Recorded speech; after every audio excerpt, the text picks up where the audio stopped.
네, 안녕하세요. 글로벌더스 원선우입니다. 오늘 소개해드릴 차량은 GLE 450 포매틱 모델입니다. 국내에 판매되고 있던 GLE에 부분 변경 모델이 출시가 됐는데요. 디자인의 변화뿐만 아니라 실내의 변화들도 눈에 띄는 변화들을 좀 찾아볼 수가 있었습니다.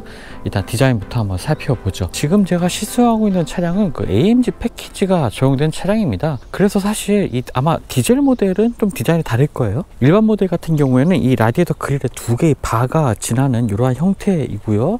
또 헤드램프 아래쪽에는 하나의 바가 지나는 이런 범퍼 디자인을 가지고 있습니다.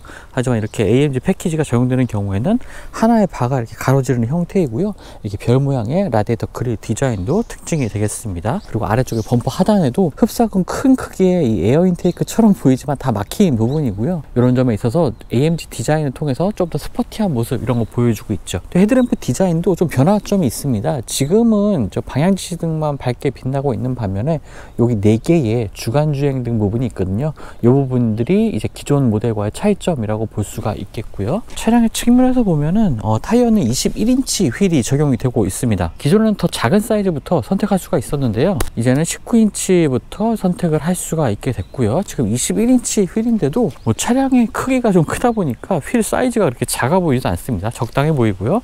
이 아래쪽에는 발판도 마련되어 있고 이제 크롬 장식들도 조금은 더 광택을 줄인 이러한 크롬 장식들이 좀 더해져 있습니다.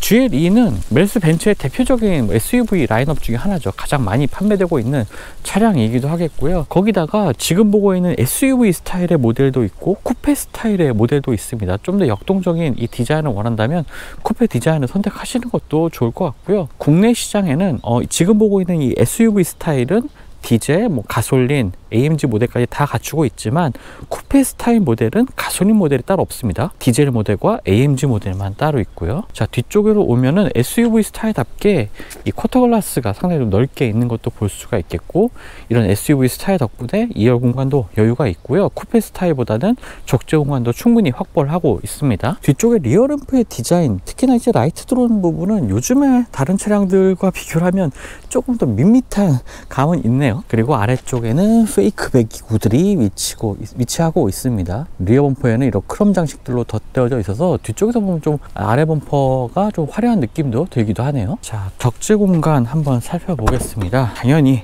자동으로 열리는 게이트가 마련되고 있고요. 적재 공간은 다양한 여유가 있고요.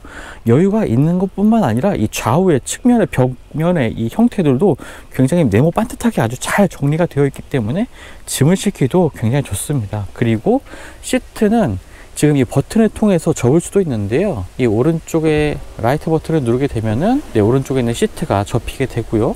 이 부분에 같이 누르게 되면 이제 시트가 모두 다 접히게 됩니다. 근데 지금처럼 시트를 모두 다 접는 경우에는 굉장히 평탄화가 잘 된 이 적재 공간을 확인할 수가 있는데요. 지금 보시는 것처럼 정말 네모 반듯하게 정리도 잘 되어 있고 2열 시트와 이 수납 적재 공간 사이에 이 틈도 아주 깔끔하게 잘 마감이 되어 있습니다. 근데 아래쪽에는 물건을 수납할 수 있는 공간, 타이어 수립도 마련되고 있고요.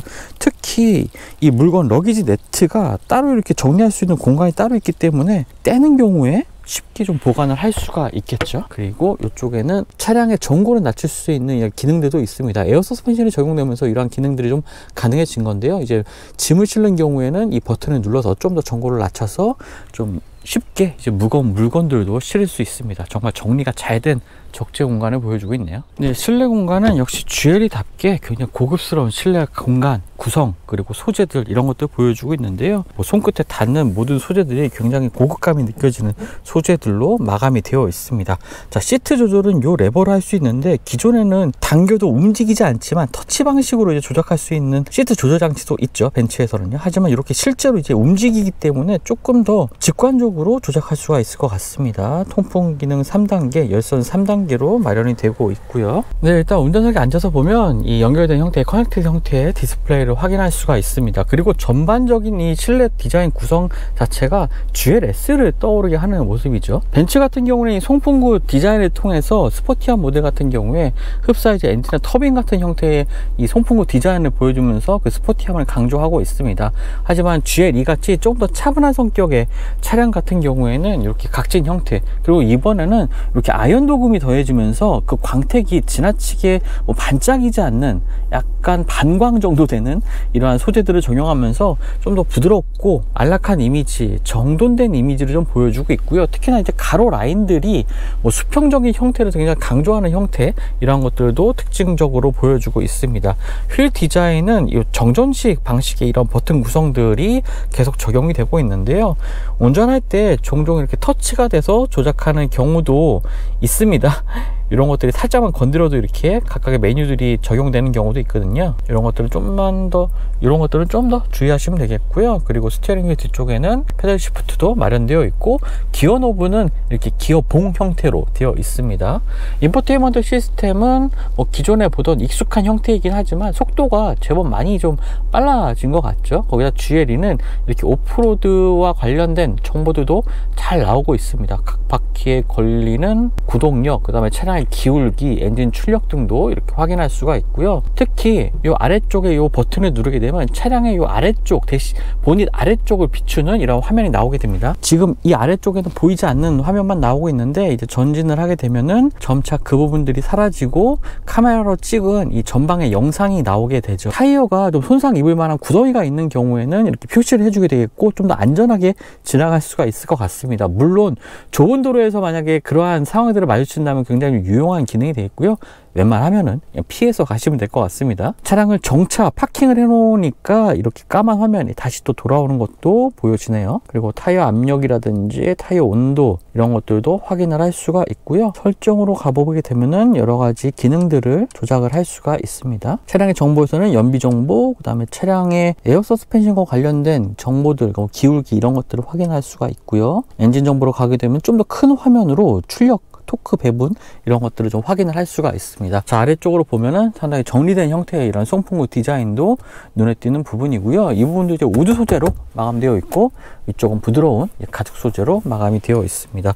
공장치 버튼들이 이렇게 좀 물리 버튼으로 되어 있는 건 상당히 좀 반가운 부분이죠. 그리고 스마트폰 무선 충전은 이 아래쪽에 둘 수가 있는데, 이 앞에 컵홀더가 이렇게 걸리기 때문에 그냥 이렇게 살짝 위로 수직으로 놓는 형태로 되어 있습니다. 옆쪽에는 C타입 포트 2개가 마련되어 있고요. 컵홀더는 2개가 큼지막한 형태로 마련되어 있고, 키는 이러한 형태로 생겼습니다.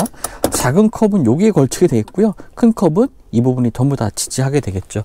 그리고 터치패드 형태의 지금 이 인포테인먼트 조작부도 보여지고요. 이 부분은 이제 손목을 받치고 조작하는 그런 부분입니다. 주행 모드는 지금 사용자 설정 부분도 있고요. 스포츠, 컴포트, 에코, 오프로드까지 모두 다 4가지의 주행 모드를 설정할 수가 있고요. 지금 보면은 오프로드에서만 이 오프로드 주행 모드로 설정하라고 나오고 있습니다. 강제로 이렇게 설정을 할 수도 있고요. 이러한 경우에는 이제 에어 서스펜션이 적용돼서 차량의 전고가 자동으로 올라가게 됩니다. 물론 이렇게 이쪽에 보면 수동으로 이제 전고를 조작할 수 있는 버튼도 따로 마련되어 있고요. 이 버튼을 누르게 되는 경우에는 센터코소 아래쪽에, 암레스트 아래쪽에 수납 공간도 마련되고 있습니다. 지금 들리실지 모르겠지만 전고가 높아지면서 차 안에서 찌덕찌덕 하는 소리가 계속 나오고 있네요. 미세하게 지금 전고가 올라가고 있는 모습 확인할 수가 있습니다. 지금 뒤가 먼저 올라가고요.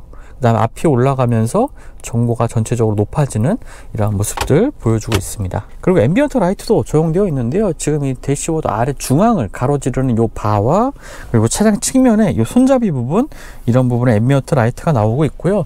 사실 이러한 손잡이가 이 차량 GL2의 오프로드 성능을 좀 보여주는 기능적인 부분, 차량이 흔들릴 때 몸을 지지해 줄 수 있는 부분뿐만 아니라 이 오프로더다운 좀 디자인적인 요소라고 또 볼 수가 있겠습니다. 자, 2열 공간은요, 당연히 뭐 여유가 있습니다. 지금 전고가 제가 많이 높여놨더니 오프로드 상황에서는 이만큼까지 전고가 높아지는 상황이고요. 이럴 때는 이 발판이 상당히 유용하게 사용될 것 같습니다. 밟고서 올라서면 되겠고요.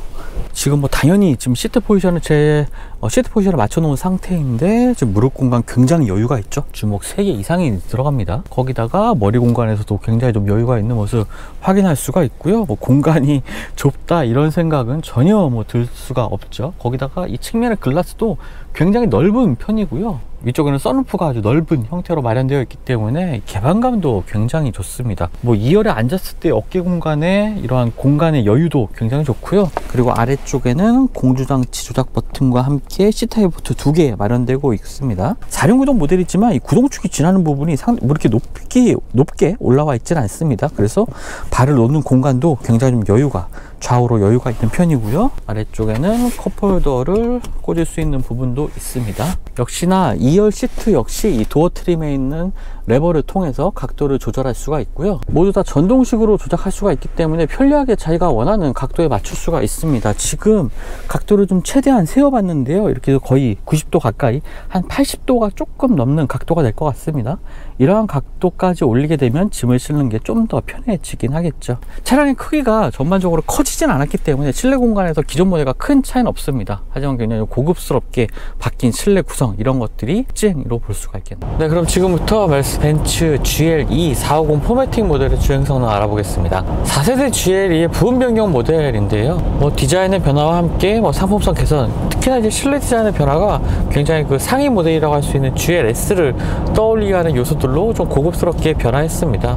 이 에어 서스펜션의 이 부드러운 승차감은 정말 최고네요. 특히나 파워트레인 구성이 이번에 출시된 부분 변경 모델에는 디젤 가솔린 파워트레인으로 구성이 되고 있고요. 모두 다 이제 마일드 하이브리드 시스템이 적용된 디젤과 가솔린 엔진입니다. 거기다가 고성능인 AMG 모델도 있고요. 차후에는 이제 플러그인 하이브리드 모델까지도 출시가 된다고 하니까요. 좀 더 기다리시면 이제 전동화 모델까지도 구입하실 수가 있을 것 같습니다. 그런데 그 중에서도 정말 가장 마음에 드는 파워트레인이 바로 이 파워트레인입니다. 지금 GLE 450 모델에 탑재된 6기통 가솔린 엔진인데요. 정말 엔진 회전 질감도 부드럽게 올라가고 전체적인 이 가속 페달의 반응도 굉장히 좋습니다. 굉장히 뭐 예민하게 반응한다기보다는 충분한 힘을 운전자가 가속을 원할 때 충분한 힘을 전달하는 이러한 일련의 과정들이 굉장히 유연하게 부드럽게 이어지는 이러한 상황을 연출하고 있기 때문에 이 엔진은 정말 그 편안한 승차감을 만드는 1등 공신이라고 할 수가 있겠고요. 거기다가 지금 적용되고 있는 에어 서스펜션 같은 경우에도 각각 주행 모드에 맞게 차량의 그 서스펜션 강도가 조절이 됩니다. 이런 것들 때문에 에지간한 이 노면의 요철 같은 경우에는 굉장히 부드럽게 지나가고요. 과속 방지턱을 지날 때도 2차적인 진동을 아주 잘 차단해주는 그러한 모습들도 보여주고 있습니다. 물론 저는 개인적으로는요, 조금은 많이 부드러운 편이다 라는 생각이 들기도 합니다. 차량의 좌우로를 억제해주는 기능도 있습니다. 특히나 이제 코너를 돌아 나갈 때 좌우의 기울기가 지나치게 좌우로 기울지 않도록, 특히나 이제 전고가 높은 이 SUV다 보니까 그러한 기능 좀 필수적이겠죠. 주행 안정을 위해서도 좀 중요한 기능이기도 하겠고요. 그래서 좌우로를 좀 잡아주는 기능이 있는데 그럼에도 불구하고 굉장히 좀 부드러운 편입니다. 정지된 상태에서 가속할 때나 이제 브레이크를 밟을 때 살짝 코가 차량의 앞쪽 부분이 올라가고 내려가는 모습이라든지 코너를 돌아 나갈 때 아무래도 좀 전고가 있다 보니까 한계는 있는 것 같아요. 좌우 롤이 좀 어느 정도는 느껴지는 부분, 사실 조금 더 정확하게 말씀드리자면 차량의 기울기는 잘 억제되고 있는데 운전자가 조금 더 좌우로 움직인다 라는 좀 느낌을 많이 받게 됩니다. 뭐 시트의 영향이 또 있겠죠. 운전자를 좀 더 꽉 잡아주는 스포티한 시트는 아니고 좀 편안함이 강조된 시트다 보니까 그런 부분도 있겠고, 또 시트 포지션이 좀 높은 편입니다. 물론 운전할 때는 이제 전방을 편하게 주시할 수 있다는 점에서 시트 포지션이 높은 게 좋긴 하지만 조금 더 과감하게 이제 코너를 공략을 할 때는 좌우 움직임이 조금 더 커지게 되는 그러한 장단점이 따로 있는 거죠. 이러한 좀 미묘한 차이들은 있긴 하지만 전반적으로 정말 부드럽고 편안한 승차감, 특히 1열뿐만 아니라 2열에서도 정말 편안하게 이동할 수 있는 이런 승차감을 가지고 있습니다. 거기다 조용합니다. 뭐 1억 3천에 가까운 차량이기 때문에 당연히 조용해야겠죠. 그런데도 지금 이 노면에 지금 살짝 좀 비가 오는 상황인데도 특별히 빗방울 소리도 좀 크게 들리지 않는 편이고요. 노면에서 올라오는 타이어 마찰함이라든지 지금 사실 좀 밖에 바람이 좀 많이 불고 있는 상황인데도 바람 소리, 풍절음 같은 것이 굉장히 잘 억제가 되어 있습니다. 뭐 A필러에서 뭐 소리가 크게 난다든지 이런 것, 뭐 사이드밀에서 소리가 크게 난다든지 이런 것에도 전혀 느낄 수가 없고요. 그냥 운전자는 굉장히 조용하고 부드럽게 가속을 해 나갈 수가 있습니다. 자, 이제 주행 모드를 스포츠 모드로 한번 바꿔 보겠습니다. 이 상황에서는 지금 보시는 것처럼 이쪽에 표시가 되고 있죠. 엔진의 반응이라든지 서스펜션 세팅 이런 것들이 모두 다 스포티하게 바뀌게 되고요. 스티어링 휠의 담력도 살짝 늘어나긴 합니다. 거기다가 조향도 굉장히 자연스러운 반면에 오히려 한 이 정도 크기 되는 SUV라면은 이 조향을 했을 때 차량의 움직임이 다소 조금 한 템포 늦게 좀 조향이 된다, 앞코가 좀 방향을 바꾼다 라고 느낄 수도 있는데, 그러한 부분들도 느낄 수가 없네요. 스포츠 모드에서는 컴포트 모드가 훨씬 조금 더 예리한 모습을 좀 보여주고 있습니다. 네, 엔진의 반응이 굉장히 예민하게 가속 페달을 밟는 즉시 이렇게 튀어나간다는 느낌, 그런 느낌은 보다는 운전자가 부담스럽지 않은 이 가속감, 하지만 꾸준히 치고 나가는 이 묵직한 힘이 이 뒤쪽에서, 차량 뒤쪽에서 느껴지기도 합니다. 480마력의 출력을 가지고 있는 엔진이고요. 0에서부터 100km까지 가속 시간이 5.6초입니다. 이만한 덩치를 가지고 있는 SUV가 5.6초라는 건 상당히 뛰어난 가속력이죠. 그래서 시내 주행할 때나 지금처럼 속도를 높이는 상황이라든지 고속도로를 주행하는 어떤 상황에서건 굉장히 운전자가 원하는 대로 가속을 해 나갈 수 있고, 또는 때로는 아주 편안하게 주행할 수 있다는 점, 그런 점에서 이제 GLE가 오랫동안 조금 사랑을 받아왔던 큰 이유기도 하겠죠. 사실 여러 가지 면에서 이 주행 측면에서만 본다면 딱히 단점을 찾기는 어려운 차량입니다. 거기다가 오프로드 모드도 좀 가지고 있습니다. 그래서 주행 모드를 지금은 오프로드 모드를 바꿔도 큰 변화 없지만, 이제 오프로드 모드로 전환을 하고 확인 버튼을 누르게 되면은 전고가 올라가면서 좀 더 거친 노면을 주행할 수 있는 여건이 만들어지게 되는 거죠. 이런 것들이 다 에어 서스펜션을 갖추고 있기 때문에 차량의 전고를 조절하면서 대부분의 지형에서 좀 주파성을 높일 수 있는 기능이 탑재됐다라고 볼 수가 있겠습니다. 다만 조금은 더 단단하게 가져가도 되지 않을까라고 생각하는데, 사실 그건 어디까지나 제 취향인 것 같고요. 벤츠를 선택하는 많은 분들에게는 이렇게 좀 부드러운 승차감, 이런 것들이 주요한 것 같습니다. 차량의 가격은 1억 3,300만 원입니다. 디젤 모델이 1억 1,000만 원대고요. 상위 모델인 AMG 모델이 1억 5천만 원대입니다. 가격차가 한 2천만 원씩 벌어지는 거죠. 자, 세 가지 모델 중에 어떤 모델이 가장 좋을까 생각해 본다면, 단연 저는 가솔린 엔진 사양이라든지 여러 가지 편의 기능을 봤을 때 당연히 가솔린 모델 GLE 450 포매틱 모델이 가장 최선의 선택이라고 보여집니다. 물론 이제 연비를 생각한다거나 가격적인 측면을 좀 고려한다면 디젤 모델도 볼 수가 있겠지만, 이 부드러운 승차감, 그리고 깔끔하게 회전수를 올려나가는, 그리고 굉장히 좋은 사운드를 들려주는 이 가솔린 엔진, 이 조합을 이기기는 정말 이 디젤 모델이 힘들지 않을까라고 생각을 하고요. 굳이 AMG까지 GLE를 가야 하나라는 생각이 들기도 합니다. 굉장히 퍼포먼스를 중시한 모델이 AMG 모델이긴 한데 당연히 출력도 높죠. 하지만 기본적으로 GLE는 정보가 높은 SUV다 보니까 퍼포먼스에 분명히 한계가 있을 겁니다. 오히려 이런 편안한 승차감이 GLE의 가장 큰 장점이기 때문에 그 지점까지 생각한다면 당연히 GLE 450 포매틱이 가장 좋은 베스트 선택지가 될 것 같습니다. 지금까지 글로벌 오토스 원선욱이었고요. 저도 다음 영상 통해서 만나뵙도록 하겠습니다. 감사합니다.